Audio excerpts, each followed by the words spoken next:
Hello to all those beautiful women out there in the world and all those amazing men. I am so thankful for all of your support. So jumping into the video, as y'all can see by the title, it is a little bit different because I realized that I don't get that personal with you all on some of my day-to-day and what I be actually going through. And come to find out, honestly, some of you all may actually be going through the same exact thing. All right, just little pokes here. As y'all can see, this video isn't all trucking specific, but I wanted to shed some personal before I get into the medical history. Doing okay? Mm-hmm. As a brief synopsis, this is what I've been struggling with. I think around 19, early 20s, I started experiencing these issues with my hairline. And for the life of me, I couldn't figure out what it was. You know, I'll cut my hair on and off frequently to try to maintain a healthy balance. And I stopped doing the whole relaxers and perms and stuff like that around 2011, 2012, I believe. And at that time, I didn't think to consult a dermatologist. I just figured out different type of home remedies to combat these issues. But after some time, I was like, no, we got to figure something out. A hair transplant, I'm not opposed to it. But I feel like these steroid injection shots that I've been doing for the past couple of months have been able to be a great alternative source to reviving my hair follicles. Does it hurt? It stings a bit. She does not numb the area at all. She may wipe the scalp, sanitize the scalp with alcohol, and she just pokes a few centimeters away from each injection. Many men, many women experience these things, but because of embarrassment and various factors, people don't like to talk about it.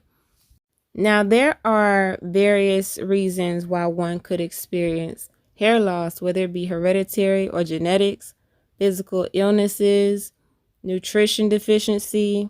You have different types of forms of alopecia, traction alopecia that I've been dealing with, androgenetic alopecia, which is normally like the male and female pattern baldness. Overall, studies show that 85% of men 50 or older end up losing their hair, and more than 50% in women experience hair loss. The way we perceive ourselves is extremely vital, and sometimes some of us go through different type of adjustments trying to make things best work for us. You Love India, the YouTuber, is one of the best examples of who I could use in this situation, because if she don't like something on her, she's gonna fix it. I didn't want my hairline in the middle of my head. If I could prevent it, I would. And check the description box below for further details. I might do a after 30-day, 60-day updated review on its own type of video of my Blink security camera system. These books here, I highly recommend. Chris Lee is a YouTuber, HT Logistics is a YouTuber. Chris's book is more so financial, maintaining, budgeting type of specific, trip planning. It's effective, it is. And with HT, he has a whole bunch of information about leasing, owner operating information, company information.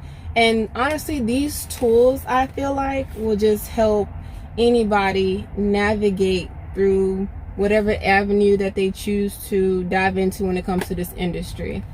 Chris actually sent me this book. I can't remember the specific reason why, but he was helping me with my initial book cover of Trucking This Man's Job Says Who. So these are very insightful. I went local, I did, and ultimately I gave myself two options. Either get at your authority or do something local so I could be home more frequently.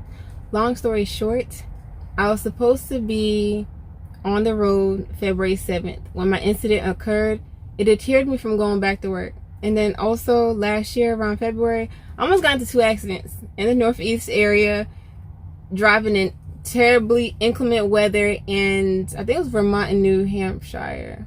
Never forget it. So when everything panned out the way it did, I was like, okay, cool. I'll just wait it out till the next gig start.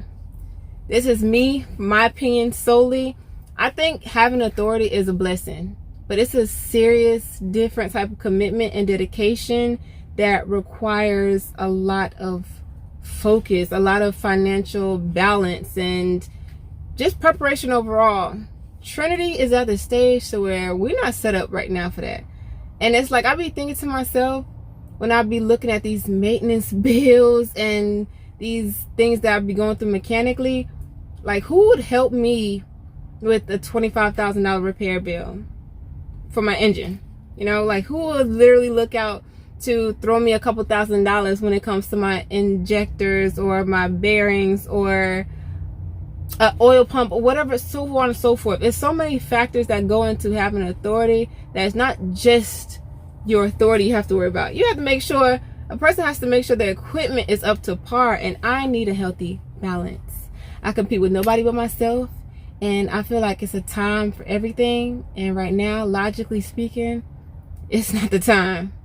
For real, to be honest, I'm trying to hit like over 1 million miles if I can. That's why I'll be like trying to stay up on preventative maintenance, because my truck has been a blessing to me. I'm not gonna lie, but I'm not really ready to, or I don't want to rebuild it just yet. I really want to hit over 1 million, man. Y'all understand? I do. But congratulations to all those individuals who have gotten their authority. Like, go at your own pace, for real. Like I said before, I don't compete with nobody but myself. Do what you love what you do. Let it work best for you. And I will further elaborate on my local gig next video. Stay safe.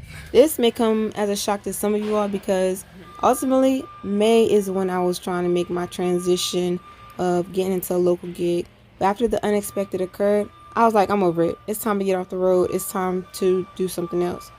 I will highly encourage and convince anyone to try power only still to this day, because it's a certain type of sector within the trucking industry that we are able to see the many opportunities that really exist through different divisions, whether you're hauling something loaded or unloaded. So right now I was getting unloaded this day with my new position, 42,000 pounds. The way they was working so efficiently, knocking it out, the whole process was immaculate. These small boxes were coming off of the truck. Now, I don't know about you, but sometimes I get uneasy when a truck is backing up next to me. I've been hit twice. One driver ended up damaging my stairs on the driver's side in Texas. Another driver who was blindsiding, I think in Kentucky, hit my passenger side. Neither one of them got out and looked. On this day, I was getting loaded, and I was so unprepared because I left the house grabbing whatever snacks I could grab out of the pantry. Terrible, I know.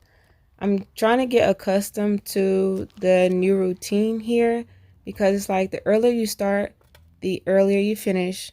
The later you start, the later you finish. And I was, like I said, I was getting loaded 39,000 pounds of these bags.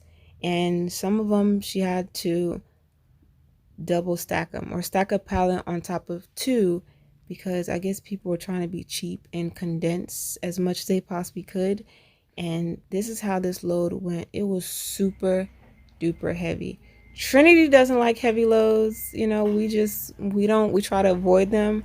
But on my third load that I did, it ended up being 17,000 pounds, which I was very grateful for. What I do want to close this video out with is mental health overall. And it's more so coming from the video I watched of Red Eye KB's, his last video. There are so many drivers that lose their lives, their investments, their families, their homes, their overall livelihood because of this industry. It's like many of us give out so much and pour out so much because of what we do for a living and get little to nothing in return. People end up losing their peace of mind, their sanity, because of this industry. And if y'all end up watching the video, it's literally one of the main reasons why I feel like I couldn't really just team up with anybody. A lot of people put up a facade and mask their pain through smile, through laughter, through jokes, but deep down are truly hurting inside. Some people are so quick to judge and assume what we have going on based off whatever we end up projecting outwardly. And it's unfair, because as I've gotten older, all I could think about is we all come from different environmental circumstances. We were not all brought up in the same way. We do not have the same struggles. We don't go through the same things. So nobody can really paint your picture of your story besides you. Always remember, we are not alone. You are never alone.